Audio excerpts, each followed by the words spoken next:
Estamos con Santiago Armesilla, sin duda una de las personas que hoy en día tiene más influencia en determinado ámbito, tanto de lo que es la izquierda patriota como de lo que es el mundo hispanista, entendiendo por hispanista aquellos que creemos, apoyamos y estamos convencidos que no solamente formamos parte de una nación política heredera o resultante de la fragmentación del Imperio Español, sino que es necesario volver a reagrupar de alguna manera a las diferentes naciones que saltaron fruto de aquella implosión.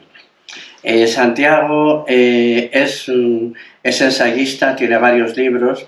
Si ahora tuviera que leer su currículum, tendría que pedir oxígeno, entonces no va a ser el momento, pero es una persona que es muy reflexiva, tiene ensayos interesantísimos, tiene un canal de YouTube que en tiempo récord ha crecido a una velocidad extraordinaria y bajo mi humilde punto de vista es una de las mentes más preclaras que actualmente teorizan sobre la cuestión política. Y es muy importante porque a veces nos olvidamos de la teoría y de ir tan rápido a la práctica resulta que no sabemos qué hacer. Pues bienvenido a la entrevista, Santiago. Bueno, bien hallado, muchas gracias. Y bueno, elaborar una teoría es una acción práctica. Y al final a los hombres de acción les manejan hombres de pensamiento. Y el pensamiento y la acción van entretejidos, con lo cual... Está clarísimo. Fíjate, yo te preguntaría una pregunta un poco extraña, ¿no? Imagínate que estuvieras en un salón de actos grande y en ese salón de actos hubiera escolares. Estuviera lleno de escolares. Y además esos escolares estuvieran acompañados de sus padres y de sus profesores y maestros.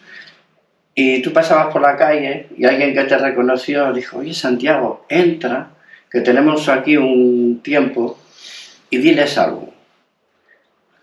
De repente, ¿qué les dirías a esas personas que son el futuro, que están en el colegio y que a su vez están educados, los están educando tanto en su casa como en el colegio? Pues a ver, nada más entrar, lo primero que diría es hola.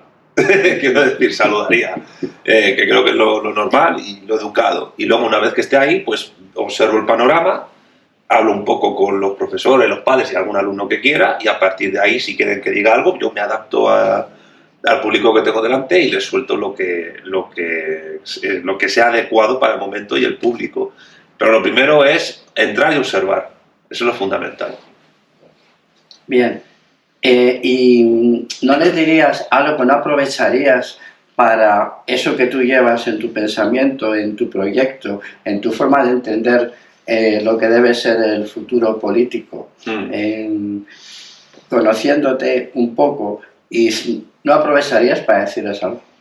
Hombre, siendo escolares, siendo gente que está empezando a vivir, como quien dice, y a estudiar, pues evidentemente lo primero que habría que hablar es de educación, del modelo educativo que tienen, de a dónde se encamina, a dónde se dirige, qué conexión tiene el modelo educativo en España con el modelo productivo económico que tenemos, conectar la educación con la geopolítica me parece fundamental, es decir, cuando ellos sean mayores de edad y ya tengan una formación, cuál va a ser su futuro, les va a servir para algo, van a engrosar la fuerza de trabajo de países europeos como Inglaterra o Alemania para, una vez que han sido formados gratis en España, trabajar y producir excedente de producción para ellos, o si de alguna manera el título que ellos van a tener sirve para algo, tanto a nivel laboral como a nivel de conocimientos. Es decir, si se ha tirado a la baja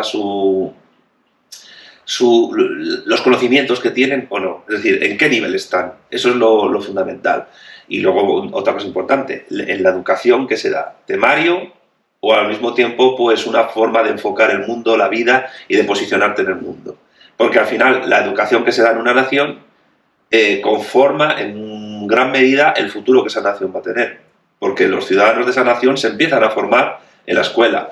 Y no hay ámbito más democrático, si se quiere la expresión, que la escuela anterior a la universidad. ¿Por qué? Porque ahí te encuentras gente de todo origen, de toda condición, también gente que viene fuera de España y se tiene que formar ahí, cosa que es muy difícil porque muchos están ahí sin querer estar, muchos están ahí sin apenas hablar el idioma, pero los padres necesitan tenerlos allí. Y entonces la cuestión es que el primer punto vital donde una persona se forma en su cosmovisión, tanto del mundo como de su país, como de sí mismo, es en la escuela. Entonces hay que tratar la cuestión de la educación como un todo interconectado de manera discontinua con otras totalidades. Y eso sería lo principal, es decir, medir la temperatura del aula, medir la temperatura de las personas y decirles, oye, que vosotros lo que vais a estudiar depende muy mucho de la situación que España ocupa en el mundo y el futuro de vuestra educación, de vuestra formación y de la educación de los que vengan después, es decir, vuestros hijos, vuestros nietos, va a depender de lo que vosotros luchéis a nivel educativo. Es decir, qué tipo de educación queréis para la nación. Eso es fundamental tenerlo en cuenta. Y estos jóvenes, estos adolescentes que están hipereuropeizados en lo que es la educación, con unos padres que de alguna forma también están hipereuropeizados, porque la ideología europeísta no es nueva, lleva ya décadas, ¿no? Sí. ¿Harías hincapié, aprovecharías para decir algo? Hombre, yo creo que ya he dicho algo, es decir, el europeísmo ¿a qué lleva? A que gente que se ha formado educativamente en España, pues yo que sé, gente que ha estudiado, que ha pasado de la escuela a la universidad y se ha formado en medicina o en enfermería, se vaya a Inglaterra a trabajar en hospitales ingleses, o gente que se ha formado en un laboratorio, que son ingenieros, se vaya a Alemania. Entonces, dentro de lo que es la división internacional del trabajo, la educación tiene un papel fundamental, porque desde la guardería se forma fuerza de trabajo hasta la muerte, que tiene que cumplir una función determinada en esa división internacional del trabajo. ¿Qué sería el europeísmo en ese contexto? El europeísmo no es más que educar a la gente en absorber unos supuestos valores europeos, que son básicamente alemanes, para aceptar acríticamente esa posición en el mundo y esa división internacional de trabajo en el que estamos. Entonces, la cuestión es, ¿queremos eso? ¿Queremos una educación subordinada o queremos, en términos de Marcelo Gullo, o queremos una educación insubordinada? Es decir, ¿queremos tener desde la guardería hasta la universidad y hasta la formación profesional una educación destinada a conformar planes y programas políticos para convertir a España en una potencia media o incluso media alta? Porque por las dimensiones en las que tenemos no podemos ser más, pero es importante planteárselo. ¿O queremos seguir teniendo este modelo donde educamos a la gente en el europeísmo, en el cosmopolitismo, en ser ciudadanos del mundo, como si el pasaporte y el DNI fuera, pues yo qué sé, una carta de la baraja de Heraclio Fournier o una cosa parecida? ¿Queremos tener una educación en la cual todos y cada uno puedan aportar lo mejor de sí mismos para el futuro del país? Eso es una cosa a plantearse. Es decir, me parece que es muy buena la pregunta y es una muy buena forma de empezar la entrevista, porque al final la socialización primaria se da en dos ámbitos, en la familia y en la educación. Y los padres que forman a los hijos han sido formados en escuelas también. Y en la educación y los medios de comunicación de masas son los medios más efectivos para conformar y adoctrinar a una persona. Y no estoy utilizando el término adoctrinar en sentido peyorativo ni negativo. Todas las sociedades políticas adoctrinan. Todos los medios de comunicación adoctrinan. Sin duda. Y todas las escuelas adoctrinan. La cuestión es, ¿cuál ha de ser esa doctrina? ¿Qué doctrina ha de seguir España? ¿Qué doctrina debe ser políticamente implantada para que España ocupe un lugar en el mundo mucho más positivo que el que tiene? Y yo creo que la doctrina del europeísmo, precisamente, que se enseña desde las escuelas, desde la transición, incluso un poquito antes, es perjudicial porque nos ha llevado a donde estamos. Una educación de baja calidad, unos estudiantes que realmente no conocen nada del mundo, no saben nada de historia, algunos incluso no saben cuándo llegó Colón al Nuevo Mundo, no saben, o sea, les preguntas por personajes históricos básicos de la historia española o universal y apenas los conocen, les suenan vagamente. Es muy grave que la gente sepa más quién fue Kim Kardashian que quién fue Franco o quién fue Dolores Ibargüi. Es decir, aquí tenemos un problema muy grave y es que la formación de la fuerza de trabajo empieza en la guardería, empieza en la escuela, se da en la ESO, se da en el bachillerato y luego en la universidad.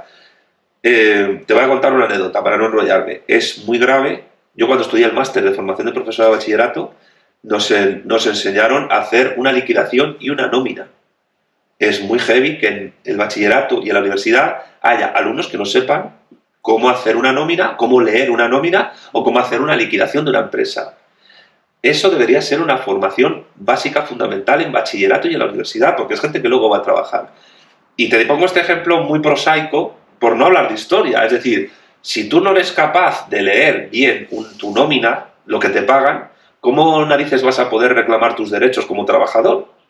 Entonces, por ejemplo, nosotros en Vanguardia Española defendemos que la asignatura de formación y orientación laboral, que se da solo en FP, se dé también en bachillerato e incluso en universidad. Una persona, un español, debe saber cómo leer una nómina, debe saber cómo interpretar que una nómina está correcta y tiene que saber también hacer una liquidación. Y, por supuesto, tiene que saber qué fue las de Lezo, por supuesto, tiene que saber qué fueron los juicios de residencia, que yo no supe lo que eran hasta que leía a María Roca Barea y se lo dije cuando vino a mi canal de YouTube. Todas esas cosas se tienen que saber. Y eso requiere una doctrina adecuada, políticamente implantada a nivel educativo. Con lo cual, ¿qué es la educación al final? Es una cuestión política, absoluta y completamente política. Y si no nos lo tomamos desde esa perspectiva política, jamás vamos a poder desarrollar un modelo educativo en el cual el joven alumno adolescente de hoy sea un adulto que en el futuro pueda aportar algo a su patria de una manera positiva. Fíjate que cuando se habla de la educación siempre se hace hincapié en la persona, pero se olvida del contexto. Y al olvidarnos del contexto y al olvidarnos del medio donde esa persona se desarrolla, donde convive, donde de alguna manera crecerá, salvo que no crezca, ¿no? Pero normalmente crecerá ahí, no se tiene en cuenta.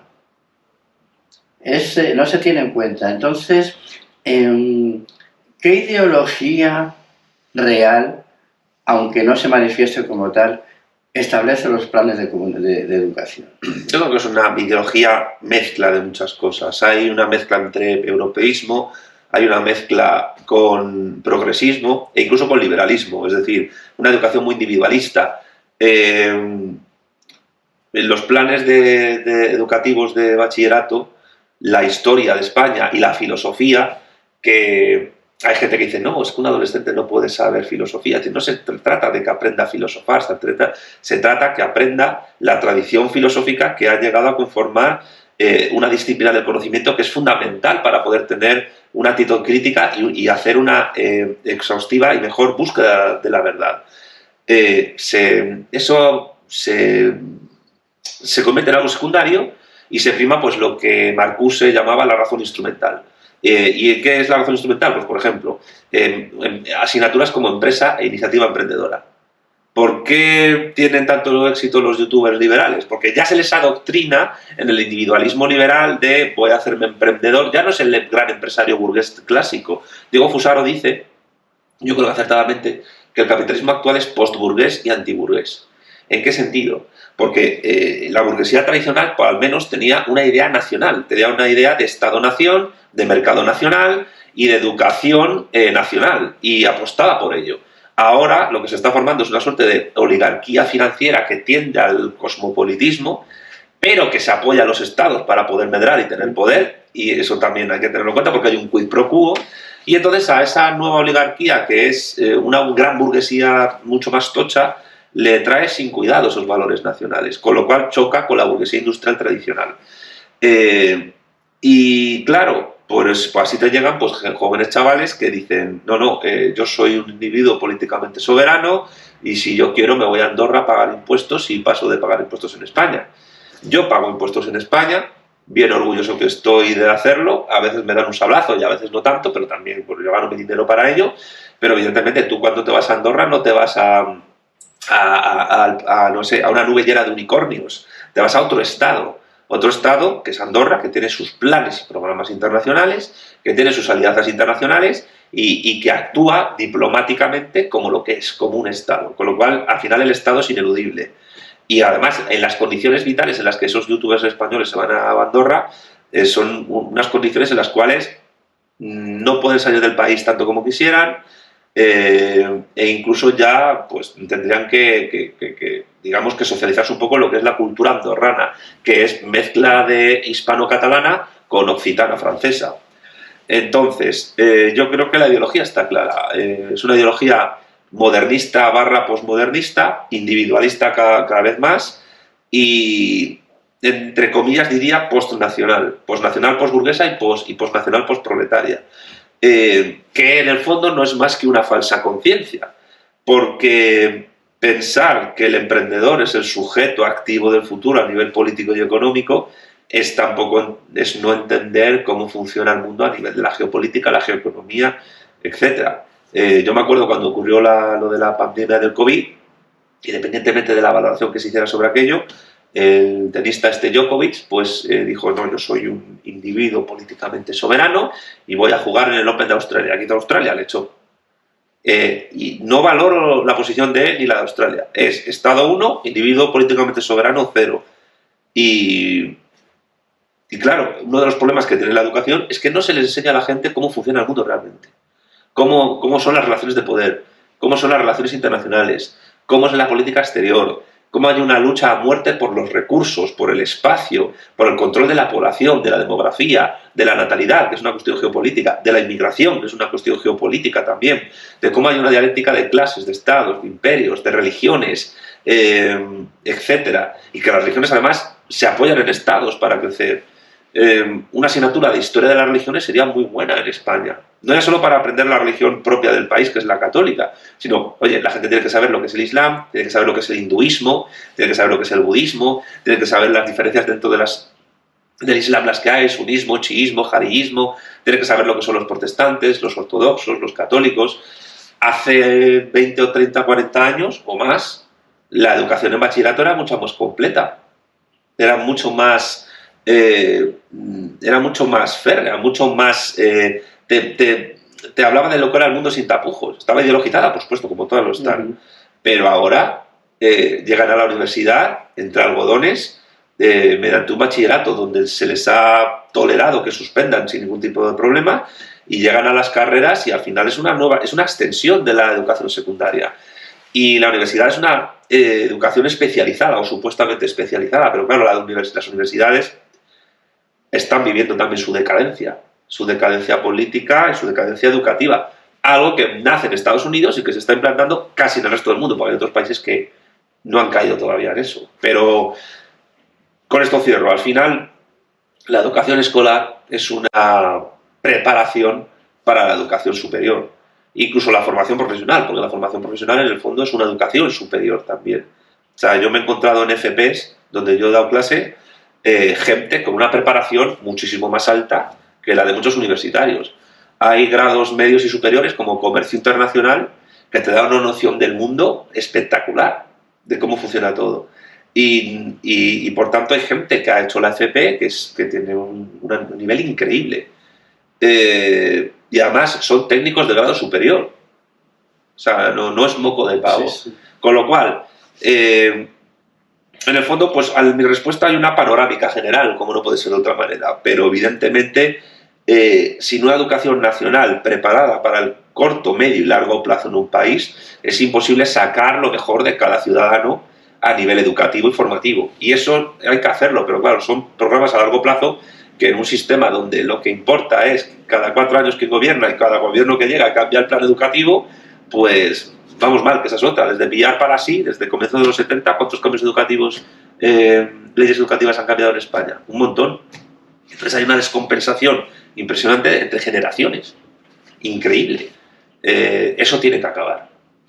Fíjate, has mencionado algo que uno no se da cuenta hasta que pasan unos años, ¿no? Y sale ya del colegio, ¿no?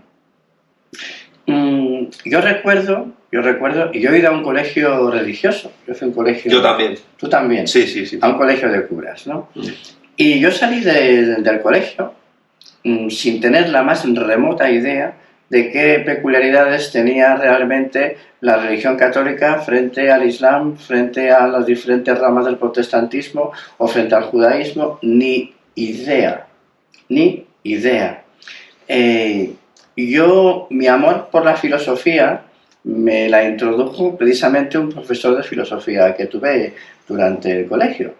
Pero ese profesor, en realidad, no nos habló prácticamente nada de la escolástica.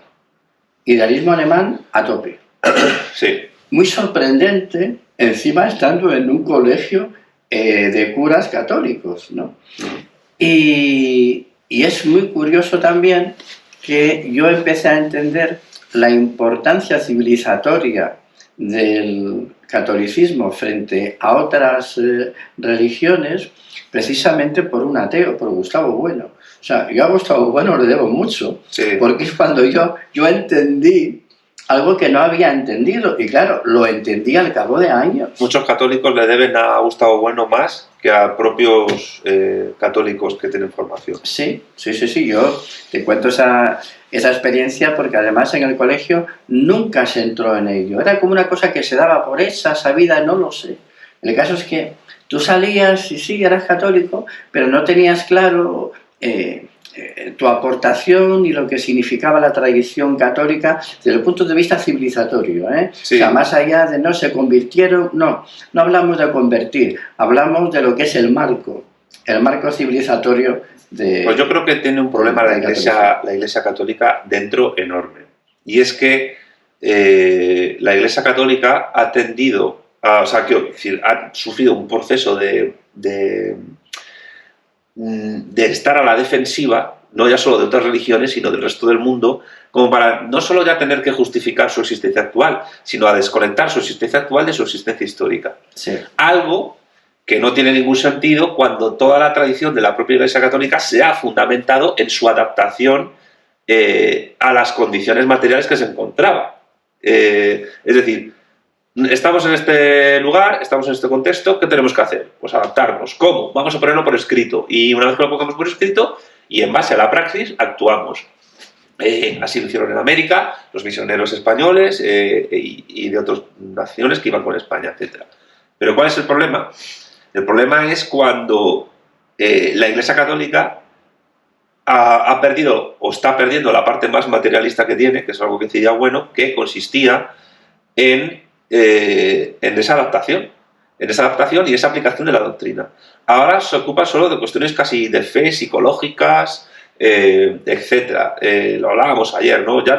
Ya Jesús no tiene discípulos, tiene amigos. Hombre, Judas Iscariote muy amigo no era, ¿no? Y menudo amigo que fue San Pedro, que le negó 3 veces después. O sea, que decir, luego se arrepintió, ¿vale? Pero la cuestión ahí, lo importante no era la amistad, lo importante es que hay un señor que está generando un grupo con unas aspiraciones maximalistas, universalistas, de predicación global y de transformación del entendimiento humano y de la forma de actuar en el mundo. Que por eso nunca hay que despreciar la racionalidad de un grupo pequeño, porque nunca sabes a dónde puede llegar. El problema es que yo creo que la Iglesia Católica se ha creído y ha asumido la leyenda negra que sobre el catolicismo otras religiones, y particularmente los protestantes, han hecho. Mucho más que los musulmanes o los judíos, muchísimo más. El ataque al catolicismo que puedan hacer los grupos evangélicos es mucho más tenaz, más fuerte, mejor organizado que el que puedan hacer los grupos musulmanes o grupos judíos. Y no te digo nada, budistas o hindúes que, bueno, que están un poco en otras cosas y lejos. Pero el problema es que la Iglesia Católica se ha convertido en una suerte de ONG salvífica que solo busca a emancipar el espíritu del sujeto, como si fuese psicoanálisis de Freud. Y eso es un error, porque yo, por ejemplo, anécdota, yo estudié la EGB y el BUP en el colegio de los clérigos de San Viator, una orden francesa, fundada por el padre Luis Querves, si no me equivoco, en el siglo XIX. La orden viatoriana, que está en la Plaza Elíptica de Madrid. En clase de religión, yo aprendí más de antropología, de religiones y de filosofía que en la propia clase de filosofía.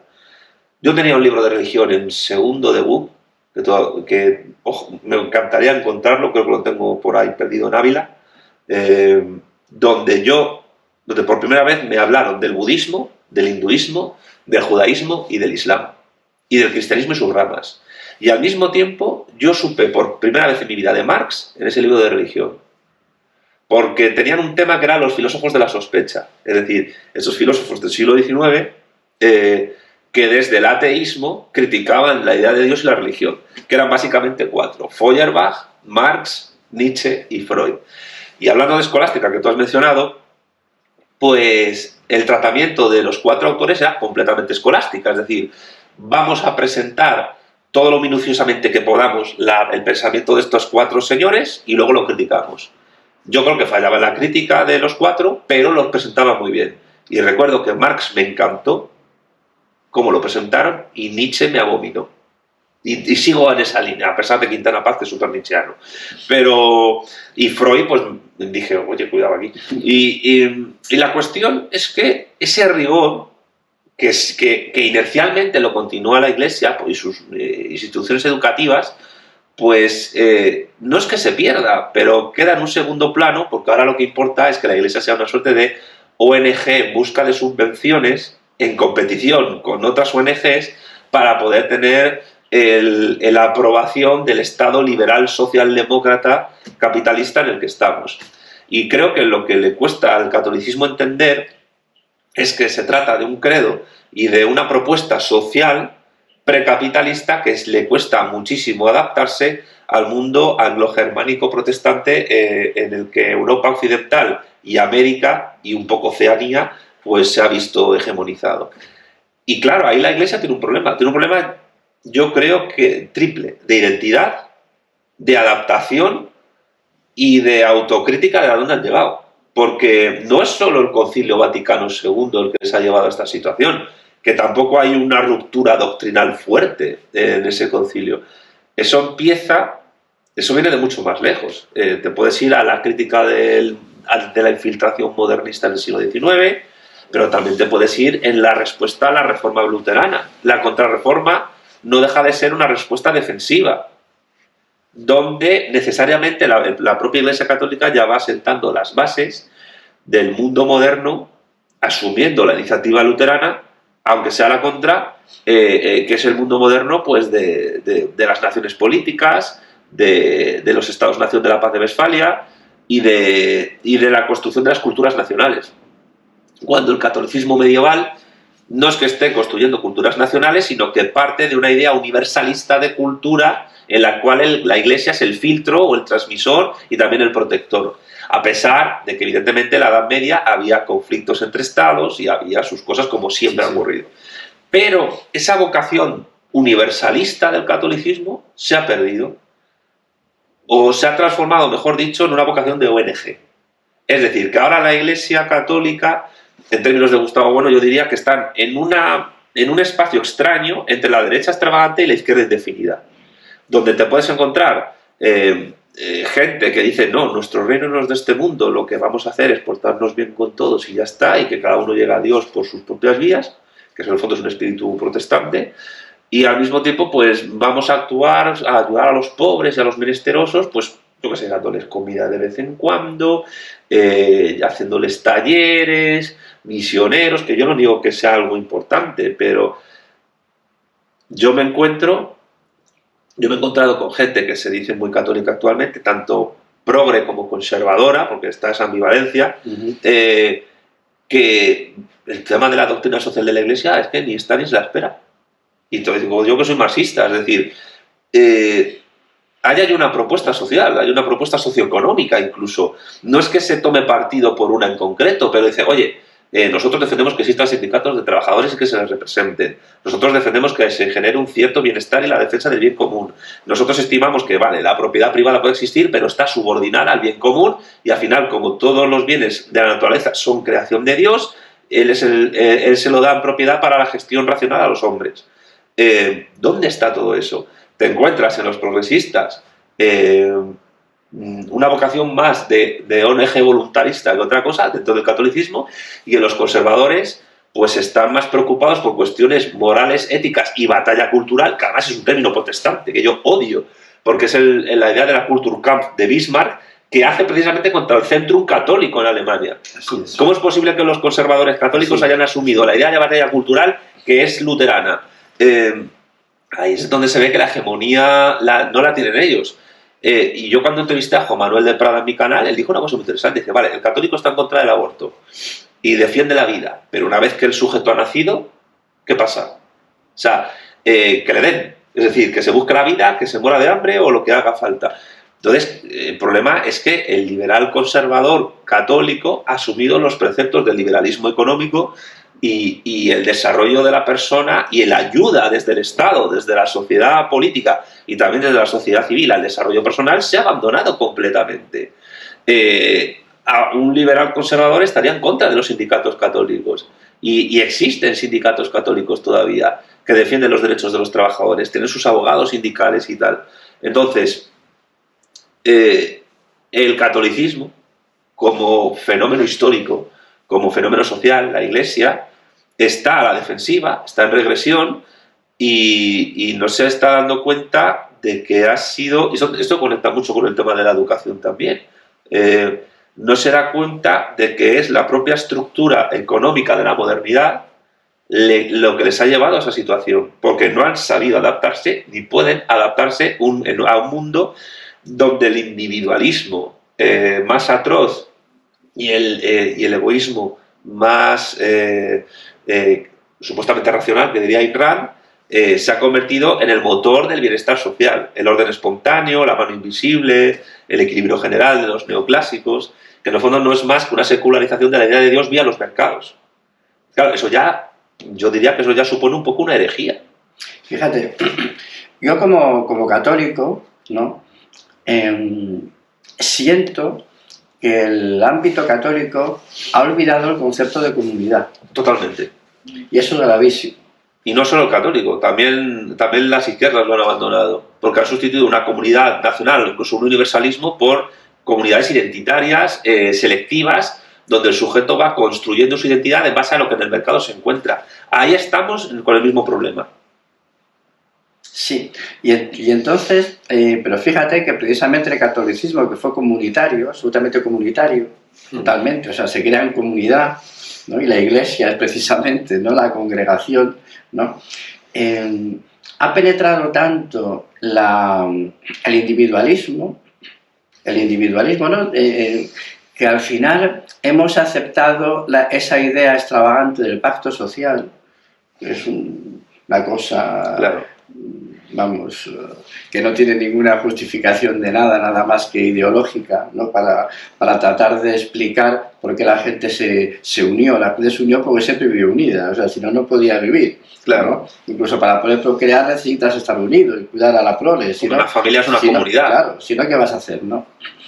Pero siempre se habla de pacto social. Tú ves que lo normal, se ha roto el pacto social, pero ¿qué pacto social? ¿No? ¿Qué pacto social? Y a mí me preocupa mucho porque la ruptura del concepto de la idea, ¿no?, del concepto de comunidad, tiene unas consecuencias extraordinarias de cara a una convivencia que se ha perdido, digamos, gran parte de esa preocupación por el otro, ¿no? Hay un ejemplo que yo a veces lo digo en compañeros o amigos, ¿no? Digo, hoy, si tienes un vecino que de repente pues se ha vuelto un poco loco, no se da cuenta a la hora que es y tiene la música muy alta a una hora indebida, normalmente uno iba a la puerta, le llamaba y le decía, oye, tú tienes la música muy alta, ahora no, llamas a la policía. El Estado gendarme liberal, que algunos llaman Estado mínimo, pero es el sueño liberal del siglo XIX, es decir, es lo que va a hacer Milei en Argentina. 8 ministerios, vamos a dejar de... Claro, sin un cierto orden social, socialista, entre comillas, que organice el Estado y la sociedad, no, eso no es viable. Pero querer volver a una etapa anterior a la Primera Guerra Mundial es lo que queda ahora mismo el liberalismo. Yo todavía tengo vecinos que te dicen, baja la música. Todavía ocurre, ¿eh?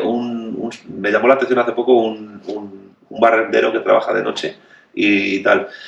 Eso que dices es muy importante, lo de la idea de comunidad, porque me recuerda a una distinción que compartieron tanto Engels como Ferdinand Tönnies, que es la distinción en alemán entre Gesellschaft y Gemeinschaft, entre sociedad y comunidad. ¿Cuál es el problema? Que la nación política dentro de la estructura moderna capitalista es una sociedad y no una comunidad. Se entiende como sociedad y no como comunidad. Entonces, ¿cuál es el problema? Que los proyectos de transformación de la sociedad en comunidad, sean católicos o sean marxistas o de otra índole, son criticados de los que defienden el modelo de sociedad de una manera radical. cualquier idea de comunidad tiene que ser barrenada. Tiene que ser borrada, criticada y totalmente... o sea, no tiene que desarrollarse. Y eso es ingeniería social y empieza en la educación. Cuando tú hablas de sociedad política, que es el Estado-nación actual, estás hablando de una sociedad donde los sujetos hacen pactos voluntarios de no agresión, contratos voluntarios, la libertad negativa, que en el fondo no es más que la premisa básica sobre la cual la libertad positiva, que es la capacidad de actuar, es la que se desarrolla. Eso, bueno, insiste mucho. Y en mi próximo libro voy a hablar de ello. Porque la verdadera libertad es tener poder de acción. Si tú dices, no, yo no tengo coacción ninguna, vale, y me quedo en mi casa, pues eso es no tener libertad ni nada, eso es ser un inútil, básicamente, voluntariamente inútil. Me voy al monte y vivo solo. Claro, o sea, una eremita. No, pero hay que respetar eso. Yo, pues sí, vale, pero eso no es ejercer tu libertad. Libertad es hacer lo que hay que hacer y hacerlo y ejercer tu poder personal y tu influencia sobre los otros.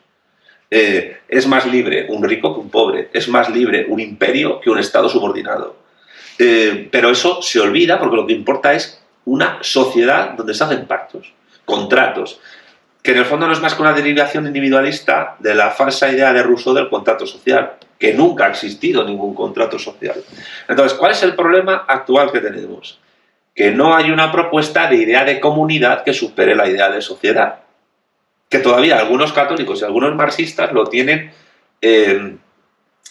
pensado, lo tienen propuesto, pero no existe una articulación política para dar ese paso. Y esa comunidad no solo se plasma a nivel político estatal, sino que es civilizatorio. También se tiene que plasmar ese ámbito doméstico que tú has mencionado, es decir, preocuparte por el otro, por qué esta persona está tirada en el suelo, oye, que le acaban de dar una bajaza a uno y le han robado y no se para nadie a atenderle, por qué nadie está ayudando a este borracho que está borrachísimo. Algo impensable incluso hace pocas décadas atrás. Sí, claro. Sin embargo, es un comportamiento que ya nos llamaba la atención cuando íbamos a otros países, ¿no?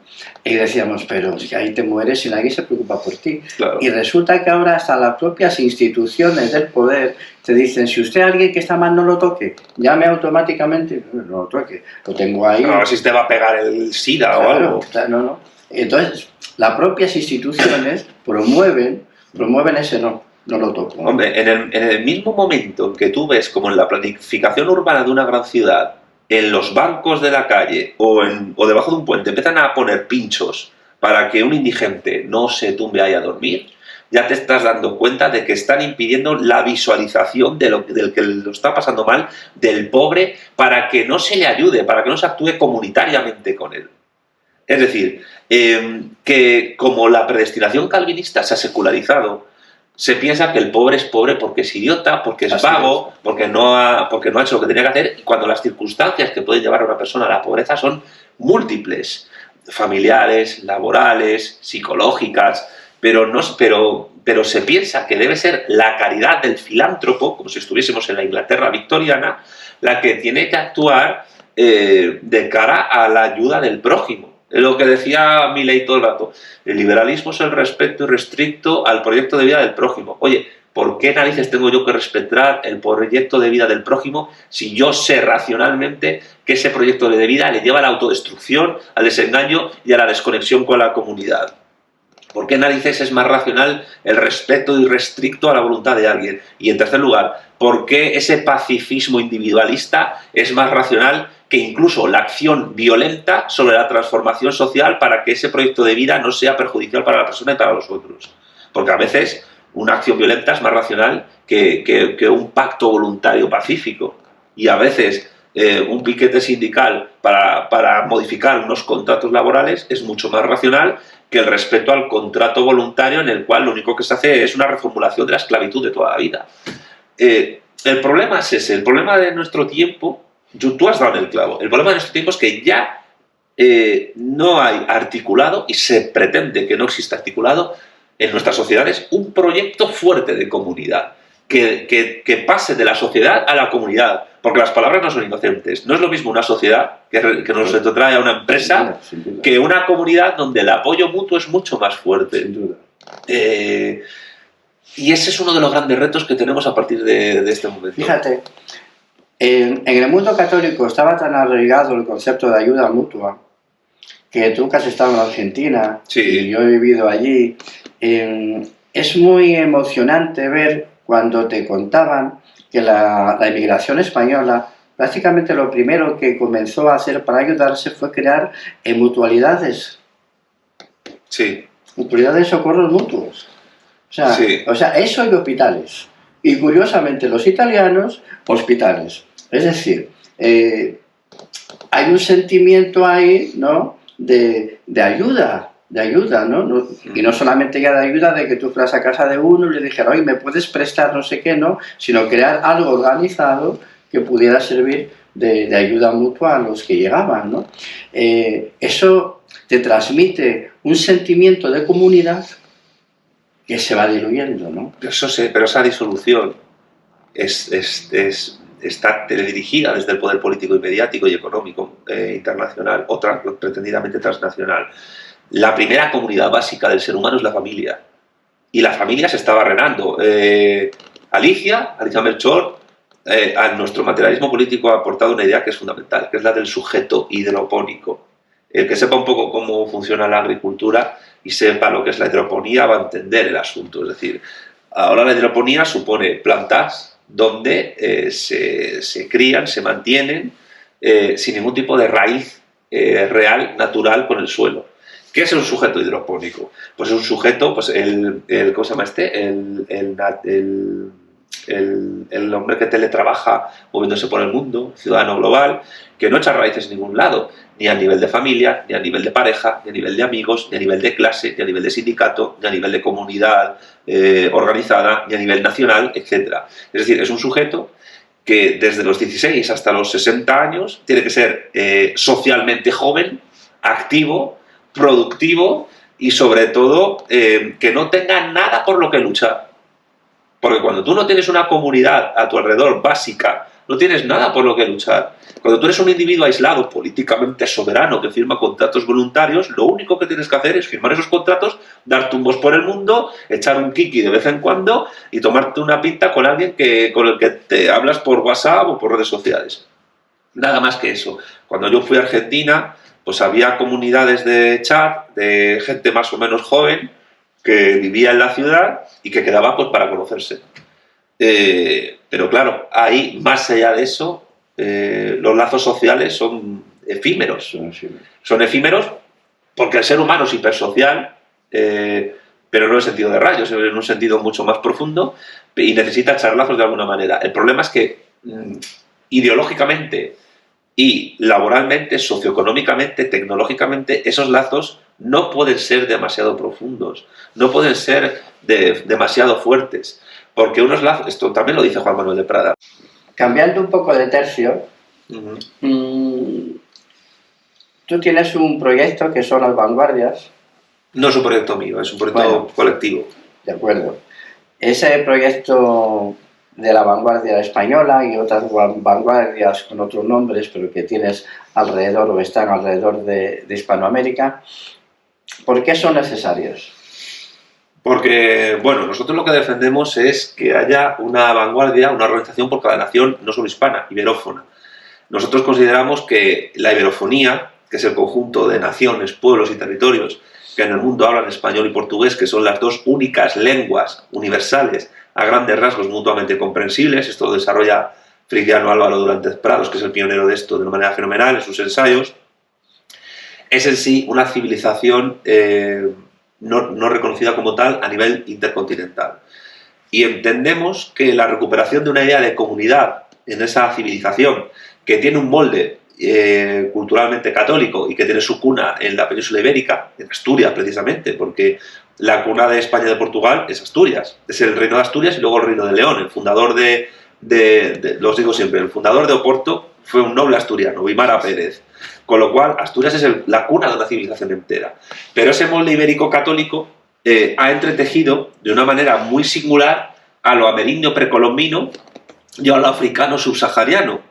Con lo cual, desde una perspectiva civilizatoria, es un proyecto que es absolutamente antirracista en su raíz. Porque un católico coherente no puede ser racista, es imposible. Porque la salvación es a través de de unas obras acompañadas de una fe sincera en la que cualquier sujeto, independientemente de su origen y condición, puede conocer cualquier tipo de verdad. Que ahí hay un racionalismo vertido muy fuerte.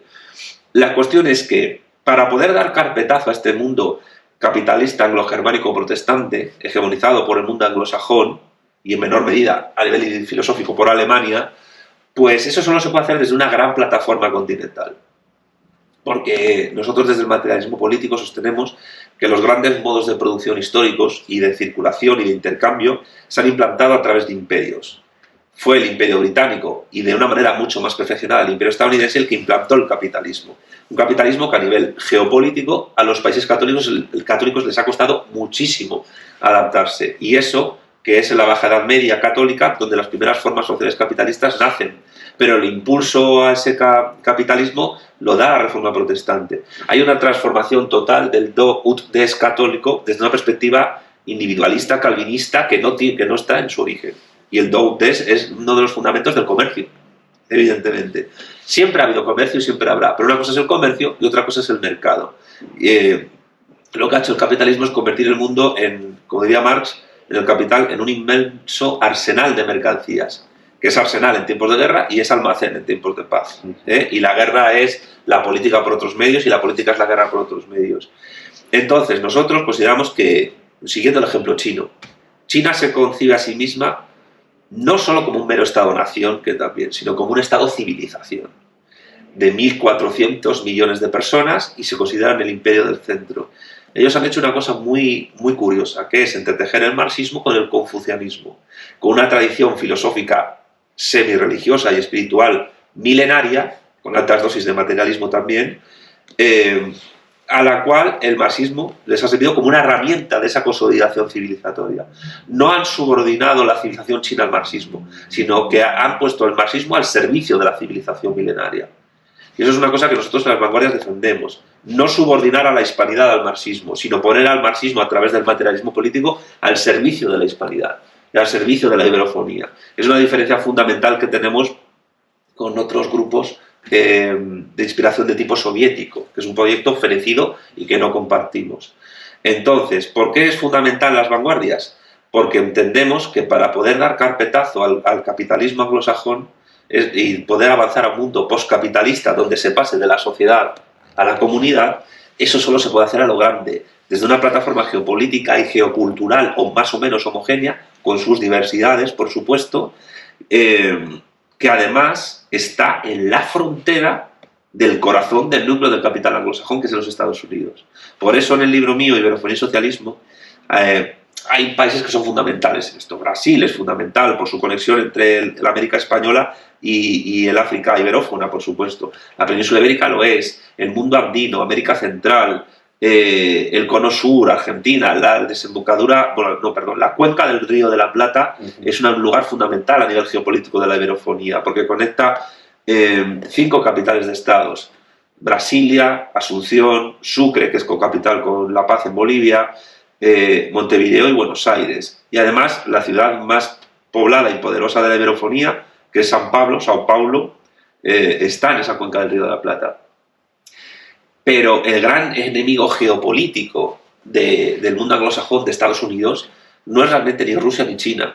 Lo son en tanto que pérdida de hegemonía, pero en tanto que pérdida de identidad y propia como nación, el gran peligro es México. Es decir, que yo lo llamo en el libro el gigante mutilado. ¿Qué quiero decir con esto? Y esto también es una cosa que repito muchas veces para que los mexicanos se enteren, para que los trabajadores mexicanos se enteren. Una segunda revolución mexicana, si se produce, tiene que hacerse de cara no ya solo a la elevación de los trabajadores mexicanos a la condición de clase nacional y no solo para el desarrollo de las fuerzas productivas y no solo para el bienestar social. Se tiene que hacer recuperando el territorio perdido o incluso hispanizando completamente Estados Unidos, que eso también le vendría bien a los estadounidenses. Es decir, el virreinato de Nueva España en un momento dado iba del sur de Alaska al istmo de Panamá y desde la República Dominicana a Filipinas, porque la conquista de Filipinas lo hicieron novohispanos, no españoles peninsulares. Y todavía los idiomas bisayas, que derivan un poco lo del español, y hay muchas tradiciones culinarias de Filipinas o de islas del Pacífico como Guam, totalmente. Están totalmente imbricadas con lo mexicano. Entonces, nosotros consideramos que el proyecto de las vanguardias es el proyecto político más ambicioso del siglo XXI. ¿Es un proyecto revolucionario? Totalmente. Si no, no tiene sentido que lo sea. No somos reformistas, no somos socialdemócratas, pero evidentemente no descartamos que muchas veces una buena reforma es mucho más provechosa que una mala revolución. La cuestión es que si no tienes un proyecto civilizatorio en el mundo actual, te lo hacen otros, como están haciendo en España la Unión Europea, que es un proyecto imperial alemán, para básicamente desguazar los estados-nación, confederarlos y ponerlos al servicio de la División Internacional del Trabajo nueva que se quiere hacer y la Europa de las regiones, que es un proyecto de origen nazi, por cierto. La cuestión es que las grandes revoluciones del siglo XX, que han sido la rusa y la china, se hicieron en sociedades de tamaño imperial, de un gran tamaño geopolítico. El imperio de los zares era el estado continental continuo más extenso de su momento. Y China era enorme en la época de la dinastía Qing. Si una revolución, yo que sé, en Burkina Faso pues puede ser interesante, o en el Líbano, pero la repercusión geopolítica que puede tener es mínima. La cuestión es que se dé, no voy a decirlo así, una primavera de los pueblos en el mundo iberófono hispano. Es decir, un despertar de 2 siglos de humillación en el cual la idea de comunidad ha quedado subordinada completamente. Permíteme que te pregunte que en este contexto de las vanguardias, sí, concretes, ¿qué entiendes por revolución? Bueno, una revolución, lo voy a decir en términos de materialismo de bueno, una revolución sería una transformación radical del orden jerárquico y social de todas las capas y ramas del poder de la sociedad política, tanto a nivel de arriba abajo como de abajo arriba. Es decir, es una transformación absoluta y completa del orden político existente. Una transformación ejecutiva, una transformación legislativa, una transformación judicial, una transformación fiscal, una transformación de la planificación económica, una transformación de la gestión de los recursos, una transformación del poder militar, una transformación del poder federativo y una transformación del poder diplomático. Y al mismo tiempo una transformación radical de la forma en que la sociedad civil, si se puede llamar así... ¿Eso se puede hacer dentro del sistema liberal actual? No. Porque el sistema liberal actual está implantado desde fuera. El liberalismo como idea, como un término, surge en España. Pero el liberalismo, el realmente existente tal y como lo entendemos hoy día, es una secularización de la ideología presbiteriana calvinista que en la Guerra Civil Inglesa y desde Escocia se empieza a promover desde el siglo XVII. Porque la gente no lo sabe. No, la gente no lo sabe. La gente no tiene ni idea. Ni los liberales lo saben. Los liberales tampoco. No. O sea, que además se te echan encima. No, claro. Cuando lo planteas. Pero se te echan encima porque ellos no se dan cuenta de que están defendiendo un corpus doctrinal con sus familias y tal, que aunque el término es de aquí, las ideas no son de aquí. El término, además, liberal en el diccionario es sinónimo de generoso. Pero el problema es que desde esa ideología calvinista, nominalista de origen, el liberalismo realmente existente, hegemónico, no tiene nada de generoso. Lo deja todo al egoísmo, que dentro del orden espontáneo, que es Dios con Dios transformado en mercado, es como todo se va a ordenar. Y dicen, no, pero es que la teoría del caos nos da la razón, porque verás que en el universo todo es armónico, no sé qué. Y yo, bueno, sí, ya, pero en el universo, cuando hay una supernova o una catástrofe planetaria, la destrucción de hipotéticas civilizaciones que pueda haber se da. Y claro, y además el modo de producción capitalista no puede funcionar ni se puede renovar si no tiene crisis sistémicas constantes y cada vez más fuertes. Que luego hay mecanismos de atenuación, pero las crisis son inevitables. Después del triunfo de Milei, yo escuché a algún analista decir que Argentina tenía condiciones objetivas para haberse producido algún tipo de revolución. Sí. Pero que no se produjo porque no existía, evidentemente, pues un movimiento, un partido, un algo que realmente canalizara eso. Pero ¿qué pasa con las condiciones subjetivas? Bueno, ahí está la distinción de clase en sí, clase para sí. Uno de los mejores filósofos marxistas que existen, vivos, es español, Felipe Martínez Marzoa. Él llega a decir que fue profesor en Barcelona Y que, por cierto, Javier Barraicoa fue alumno suyo. Y Barraicoa, que no es marxista, dice que Marzoa es un genio. Y muy poco conocido, justamente. Porque una de las cosas que te demuestra Marzoa, y que es básicamente el tipo de Marx que yo defiendo, es que Marx fue un profundo antimoderno. Esto es una cosa que muchos marxistas no se enteran, pero Marx fue un profundo y radical crítico de la modernidad. Y esa lectura de un Marx antimoderno es muy necesaria desde una perspectiva hispana católica para poder entender a Marx. El caso es que las condiciones subjetivas, según Marzoa, funcionan cuando la clase en sí, en el momento de la revolución, es clase en sí y clase para sí al mismo tiempo.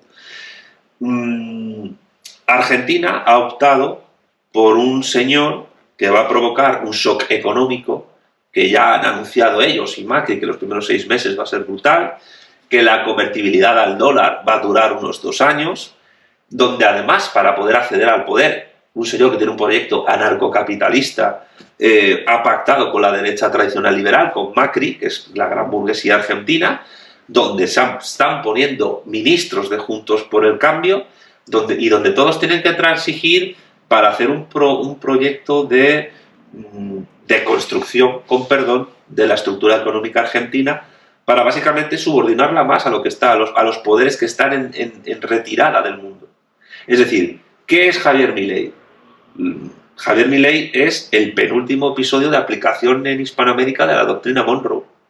Lo que pasa es que ahora, en vez de un plan Cóndor, que ya no es necesario y tendría muchísima hostilidad por parte de la población, es mucho más fácil hacer la batalla cultural, tener a un sujeto como Agustín Laje, que al mismo tiempo que defiende la tradición y critica el capitalismo en sus obras, pues defiende un proyecto liberal extremo, gente formada en universidades yanquis y en think tanks yanquis, pues básicamente pues subordine un país extenso, el octavo más extenso de la Tierra y con 45 millones de personas, a una moneda, el dólar, que está siendo contestada desde un bloque nuevo que está emergiendo, que son los BRICS.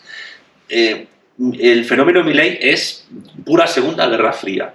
Si en la Primera Guerra Fría existió el Plan Cóndor para exterminar cualquier tipo de movimiento revolucionario, comunista, socialista o comunitario cristiano en Hispanoamérica, ahora pues con tener candidatos y financiados por la Fundación Atlas como Milei o cosas así, que subordinen sus países completamente con el voto afirmativo de la mayoría social al hegemón que está en retirada, no tienen que gastarse dinero en una intervención militar.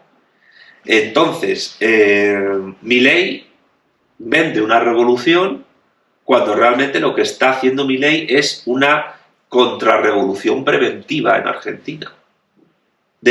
Y es cierto que el camino a Milei se lo ha preparado el peronismo realmente existente. No hablo de... Sí, Massa. Claro, no hablo de peronismos minoritarios o peronismos clásicos que incluso podrían ser reivindicados críticamente. Hablo del justicialismo, que el Partido Justicialista, que en Argentina funciona como una suerte de PSOE. Entonces, ¿qué pasa? Que con sus errores le han preparado el camino a este señor y ellos en el fondo lo que han hecho es una doctrina del shock, en términos de Naomi Klein, parcial, pero la División Internacional del Trabajo y el capital financiero necesitan un shock total, completo. ¿Y qué opinarías si hubiera ganado Massa? Pues básicamente que sería básicamente lo mismo que Milei, pero más lento, más despacio. De hecho, ya van a colocar a Massa en algún think tank o en algún conglomerado empresarial anglosajón. Lo que pasa es que la diferencia entre Massa y Milei, o entre Milei y Macri, que lo dice muy bien Marcelo Bullo, es que Milei sí se cree honestamente lo que defiende. Milei no es un cínico, no es falso.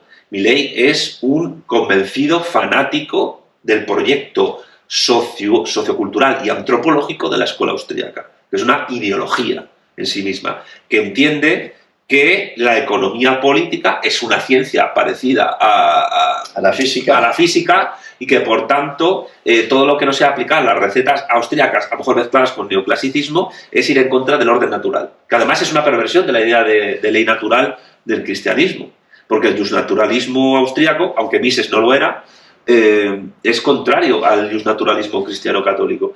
Entonces, Massa, en el fondo, no es más que un eficiente funcionario de poderes externos a Argentina, pero se necesita alguien más radical, porque de cara a las transformaciones que quieren hacer, Milei es la persona adecuada, y Macri lo sabe. O sea, que lo que vienes a decir, que la diferencia entre Massa y Milei es simplemente una cuestión de intensidad. De grado, sí. Aunque con sus matices, porque Milei, si pudiera llevar a cabo su programa máximo, lo haría, sin ningún tipo de problema. De hecho, Macri llamó a que los jóvenes revolucionarios de Milei salieran a la calle a impedir la subversión. Y ahí es una cosa curiosa, porque liberales, libertarios, partidarios del irrestricto respeto a la voluntad del prójimo, parece que están defendiendo ya un orden social parapolicial donde el Estado gendarme se vea ayudado por tropas de asalto semifascistas en las calles. O sea, cuidado con eso, porque al final, pues, bueno, Mises al final, en su libro Socialismo, defendió el fascismo como mal menor. Sí. Es decir, esto es una solución a corto plazo. Luego, cuando lo hayan limpiado y purgado, volvemos nosotros. Sí. Mientras aplique la doctrina liberal, no me importa. Exactamente. O sea, es decir, que meten a gente en campos de concentración, bueno, puedo protestar, pero bueno, mientras la propiedad privada se respete, la propiedad privada capitalista se respete, yo no tengo ningún tipo de problema. Y por eso, dentro de los propios movimientos fascistas, el ala más izquierdista y obrerista siempre ha sido purgada y siempre ha sido masacrada. Lo hizo Mussolini con los camisas negras en Italia, que además la camisa negra venía de movimientos anarquistas campesinos sicilianos, los fasci del siglo XIX. Lo hizo el propio Hitler con las SA, con la noche de los cuchillos largos, que fue la masacre completa del ala izquierdista obrerista del NSDAP, y lo hizo incluso el franquismo con el ala más obrerista de la Falange. Quiero decir que al final, dentro de los propios regímenes tercerposicionistas fascistas, hay lucha de clases y el ala más izquierdista es purgada. Totalmente. ¿Qué dirías? Vamos a preguntarte antes otra cosa. Sí. Tú eres un defensor acérrimo de la iberofonía, es decir, has hecho una ampliación del concepto hispanista en sentido estricto, entendiendo como tal aquellos territorios que formaron parte de la monarquía hispánica, ¿no? incluida la España, que es fruto de la fragmentación, que es algo que nunca hemos entendido, ni en España, ni en América, ni en Filipinas. Siempre se ha entendido, desafortunadamente, no se ha entendido que España se configura a la vez en las dos orillas. O sea, es que España nace como un proyecto universal, civilizatorio, imperial, pero eso... Ya, perdona que te corte porque es una acotación importante. Yo en el libro Iberofonía y Socialismo lo digo. En el momento, aunque sea nominalmente, que Alfonso VI se proclama Imperator Totus Hispaniae, ahí hay un proyecto civilizatorio que es más radical y que desborda completamente las limitaciones del proyecto estatal de los visigodos. Porque los visigodos, en el fondo, yo en esto estoy con Pedro Insua, el proyecto político de los visigodos, en el fondo, no era más que el proyecto de la Hispania romana, pero comandado por grupos que venían de tribus germánicas.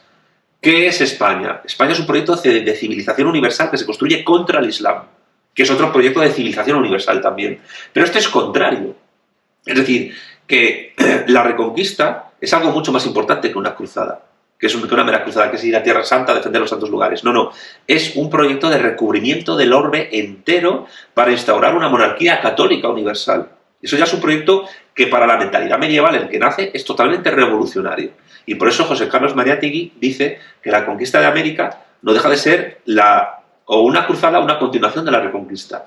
El problema que ocurre en la España actual y en las repúblicas hispanoamericanas es que no se entiende de lo que se llamaba España desde la reconquista hasta el siglo XVII y XVIII era un proyecto universal. España era el mundo, pretendía ser el mundo. Y eso ya es una idea de comunidad universal muy fuerte, muy fuerte. Eso es lo que se ha olvidado. Es que nunca se ha explicado así. No, jamás. O sea, la explicación es tan burda, es tan extremadamente burda, que de verdad que da vergüenza que haya habido una gran playa de intelectuales, por utilizar una palabra, en fin, un poco exótica, ¿no? Que nunca no han sido capaces de entender nada de esto. No. Nunca han entendido nada de esto, ¿no? Cuando no hay que ser premio Nobel para entenderlo. pero no lo han entendido y evidentemente tampoco lo han proyectado. Afortunadamente hoy sí existe ya eso, y hay varios, ¿no? Fíjate que yo la primera vez que leí algo con esta idea, sin ser tal cual lo estás planteando tú, pero ya subyace en los escritos de don Julio González.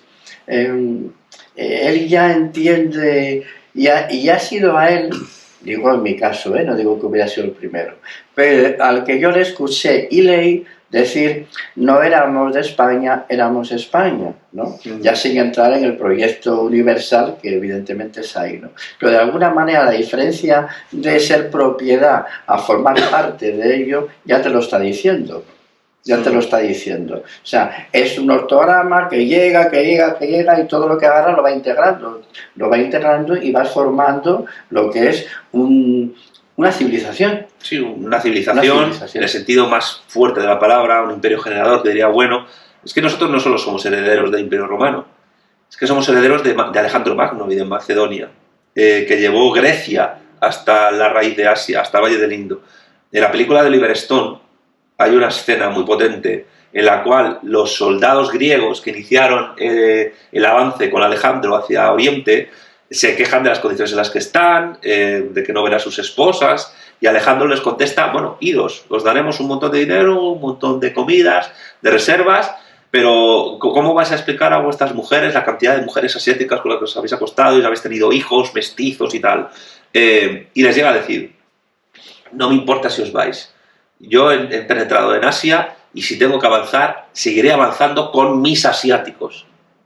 Claro. O sea, ¿qué es lo que está diciendo ahí Alejandro? Ellos ya son griegos. No solo sois griegos vosotros, los originales de las polis del mar Egeo que yo he conquistado. Ahora son parte de mi proyecto civilizatorio los persas, los árabes, los turcmenos, los turcomanos, los indios que he ido olizando en mi proyecto político. Claro, entonces ahí el racismo está completamente fuera de foco.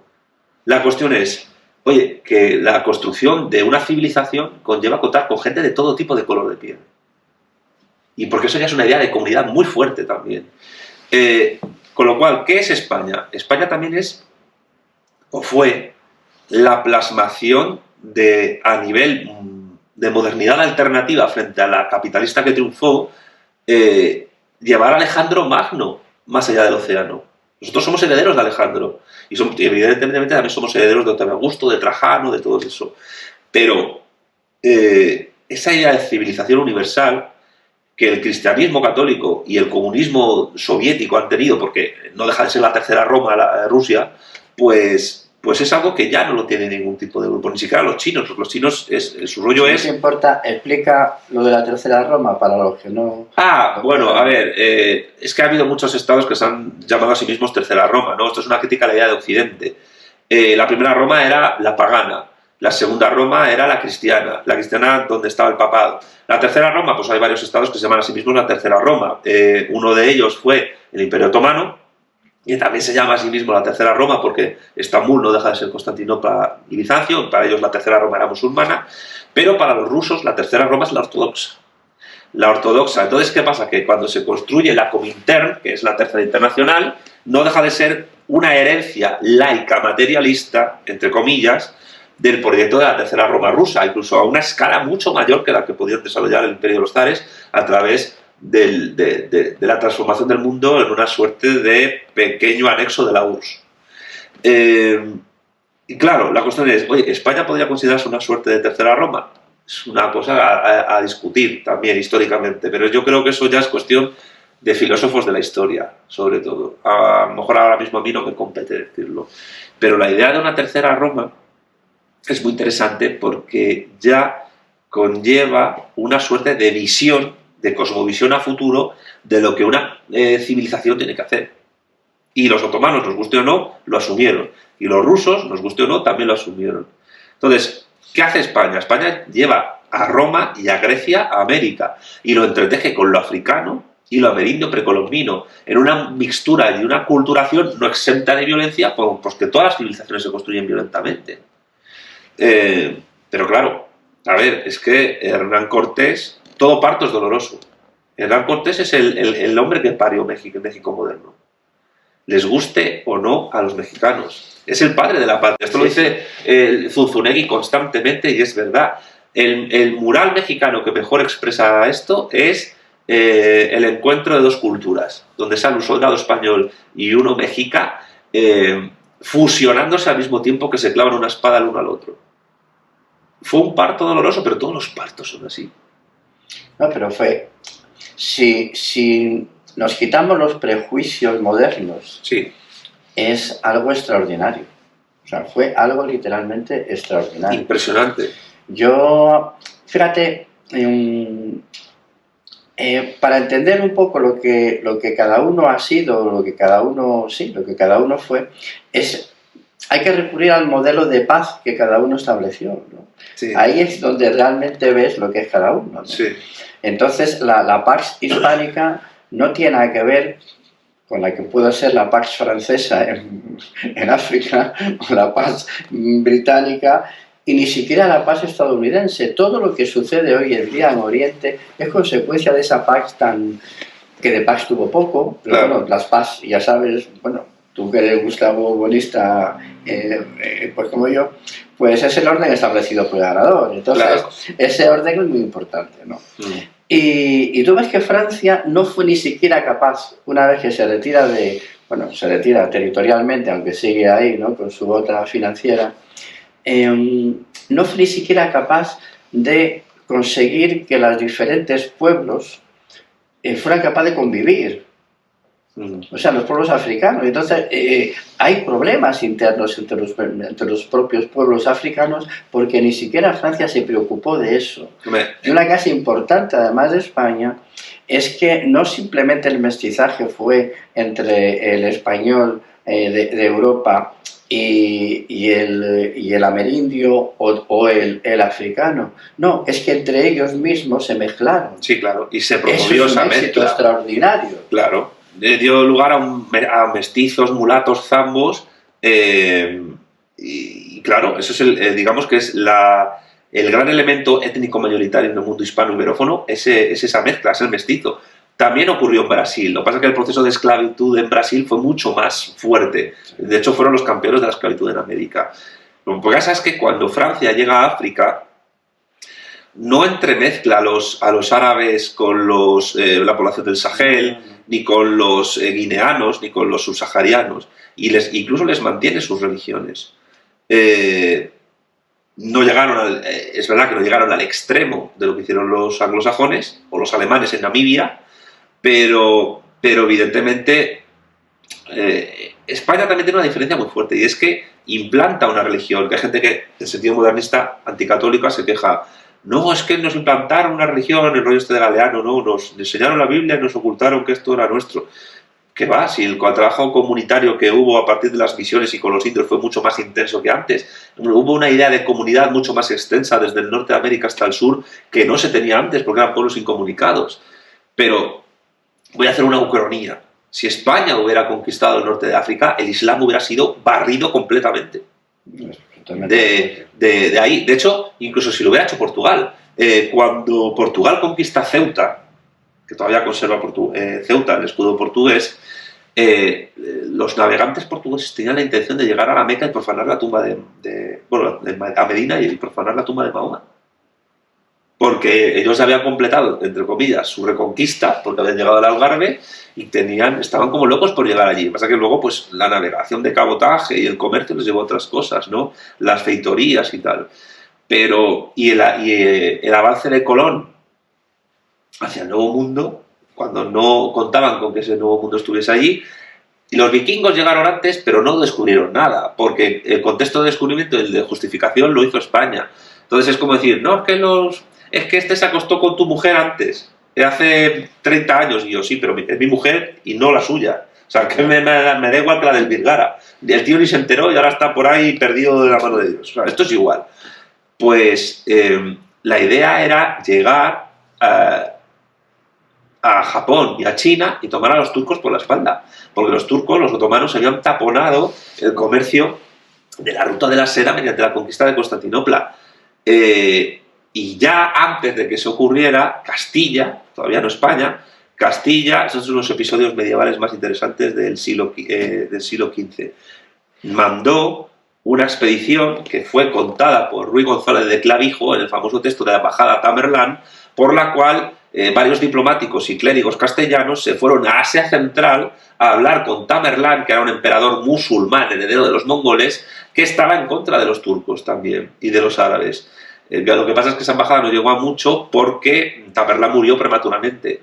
Pero ya había una intención a inicios del siglo XV, en 1400 y poco, por la que Castilla ya tenía intención de hacer pactos con sociedades políticas de Asia Central para poder recuperar el comercio con China.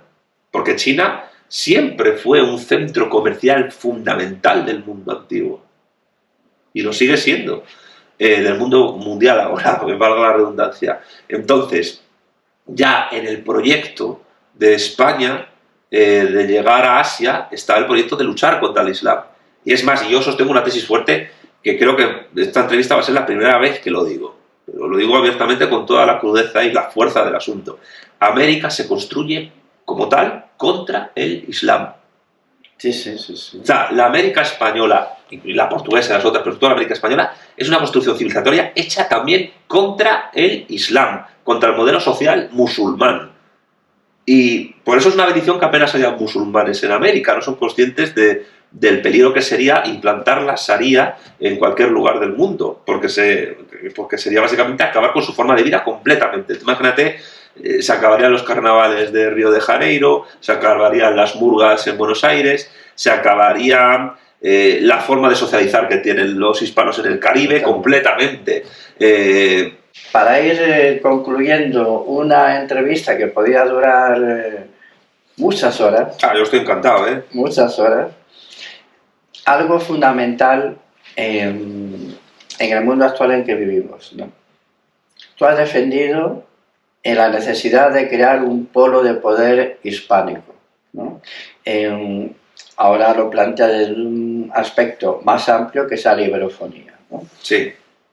Bien. ¿Qué retos hay que salvar para poder llegar no ya a configurarlo, sino al que veamos que hay un camino, aunque sea de tierra, que nos conduzca a ello? Bueno, primero saber que esa construcción de la iberofonía a nivel diplomático se está realizando, que se está dando una convergencia de la Secretaría General Iberoamericana con la Comunidad de Países de Lengua Portuguesa, donde hay estados que son miembros de ambas organizaciones. En segundo lugar, simplemente desarrollar a nivel político lo que ya a nivel cultural se desarrolla de por sí. Tú te vas a la frontera entre Argentina o Paraguay con Brasil y los intercambios culturales en portuñol son constantes. Y aparte que en esa diplomacia, si Brasil entra y entran luego Angola, etcétera, que Angola es un país fundamental en todo esto, luego entra a Portugal, necesariamente, porque Portugal protesta, pone trabas, pero luego al final siempre se deja arrastrar por el hijo mayor que es Brasil. Y en tercer lugar también ver cómo el lugar que tiene que ocupar México en el mundo del siglo XXI. Es decir, hay que defender un proyecto meramente panamericanista que está dado tanto a izquierda y a derecha en México, donde simplemente sea el nexo de Estados Unidos con el resto de Iberoamérica, o quiere ser un líder mundial en serio. Un líder mundial donde tenga impacto transcontinental, porque una de las grandes diferencias entre México y Brasil es que la política exterior brasileña es continuadora de la del Imperio portugués. Y Brasil sí se ve a sí mismo como un poder global, mientras que México no. Por eso Brasil está en los BRICS y López Obrador no se atreve a meter a México a los BRICS. Eso es fundamental. Y luego, en segundo lugar, políticamente hablando, ideológicamente hablando, hay que destruir la leyenda negra antiespañola, que académicamente está destruida, aunque sigue presente en las universidades, pero sociológicamente es tremendamente fuerte. Es decir, sin la destrucción de la leyenda negra es imposible hacer algo así. Porque es una ideología, que es una cosa que expliqué ayer en Oviedo. Es una ideología y tiene que ser combatida políticamente. Y luego, en tercer lugar, hay que darse cuenta que el mundo católico, culturalmente católico, cuando me refiero a católico, no me refiero solo de fe. Yo soy ateo, pero soy ateo católico. Entonces soy una persona que está culturalmente orgullosa de ser católica. y defiende a capa y espada el legado histórico del catolicismo en el mundo. Y tiene una leyenda negra terrible. Lo que hay que tener en cuenta es que el mundo católico ha tenido muchas dificultades, y las sigue teniendo, para incorporarse como tal a la estructura ontológica, económica de la modernidad capitalista que también criticó Marx en su obra. Y esa dificultad de inserción tiene que ver con que la cosmovisión católica es incompatible con la cosmovisión liberal calvinista hegemónica en el mundo desarrollado. Como ya vamos a terminar, eso que dices es fundamental, porque resulta que hoy, en este proyecto de impulsar esta hispanidad, esta iberofonía, ¿no? Hay reticencias dentro del mundo católico, ¿no? Claro. En asumir a personas de tu línea, por ejemplo, ¿no? Y esas reticencias hay que limarlas, bajo mi punto de vista hay que limarlas, ¿no? Porque además no tienen razón de ser, o sea, no se puede hacer un análisis simplista de no, es que esta persona es marxista. Bueno, primero hay que definir qué se entiende por marxista, ¿no? Bueno, esa es otra. Evidentemente, ¿no? Evidentemente, porque leer a Marx, en fin, hay que definir qué se entiende por marxista. Y por otro lado hay que definir qué se entiende por católico, porque a lo mejor usted quiere que es muy católico y resulta que luego en la forma de estar no eres tan católico, porque has asumido una serie de planteamientos que son absolutamente de los enemigos tradicionales. Los enemigos tradicionales no son solamente entidades políticas, sino son entidades ideológicas que te han ido comiendo el cerebro, que tú eres del Sagrado Corazón de Jesús, pero al mismo tiempo eres calvinista sin darte cuenta en tu manera de estar en el mundo, ¿no? Entonces, ¿qué dirías tú a este mundo católico que es totalmente prohispanista y que está en la labor de desarrollar todo ello, para que se le quite la reticencia, para entender que hay que trabajar juntos? Pues yo lo resumiría en base a unas ideas que ya en Vanguardia Española estamos discutiendo, que es que estamos en el mismo barco porque defendemos lo mismo y estamos en contra de lo mismo. ¿En qué sentido? Hoy día, ser marxista en el siglo XXI en un contexto iberófono hispano no tiene por qué ser igual a serlo en la Rusia soviética. Son condiciones históricas completamente diferentes y dispares, incluso antitéticas. Hoy día, para mí, ser marxista y ser católico en el mundo hispano-iberófono es defender la democracia del trabajo frente a la tiranía del capital financiero. Para mí eso es fundamental. En el momento en que entendamos eso, podemos trabajar en común. Bueno, pues la cosa ha quedado muy clara y muy sensata, ¿no? Sí. Pues Santiago, yo la verdad que estoy extremadamente a gusto, ha sido un verdadero placer. Igualmente. Hay que hacerlo más veces. Que nos veamos muchas veces y podamos colaborar en muchas cosas. Estupendo. Yo soy profundamente católico, soy profundamente hispanista, pero lo repito 1000 veces, tuvo que ser una persona que era ateo, pero a su vez profundamente orgulloso del catolicismo, como Gustavo Bueno, el que me hiciera comprender la importancia de la impronta católica en el mundo y hacerme entender la diferencia que hay entre lo que es las diferentes partes, digamos, sectas protestantes, de lo que es el mundo católico. Porque el mundo católico no lo sabe. No lo sabe, y ahí está el principal problema. O sea, que está ideologizado en cómo estar en el mundo por el protestantismo, y sin embargo se cree que no. O sea, y ese es un gran problema. Un sujeto está subordinado cuando lo que ese sujeto se lo ha contado el otro que es el enemigo. Cuando tú no eres capaz de saber qué eres a partir de tu propia idiosincrasia, de tu propia información, sin negar las franjas de verdad que el otro te puede ofrecer, tienes un problema. Si te has creído lo que el otro te ha contado que eres tú, tienes un problema porque estás subordinado completamente. Pues vamos a terminar la entrevista con todo el dolor al menos de mi corazón, y no tengo nada más que decir, porque el que lo tenía que decir, que es el que más sabía, ya lo ha dicho. Muchísimas gracias. Un placer, hombre.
Señor.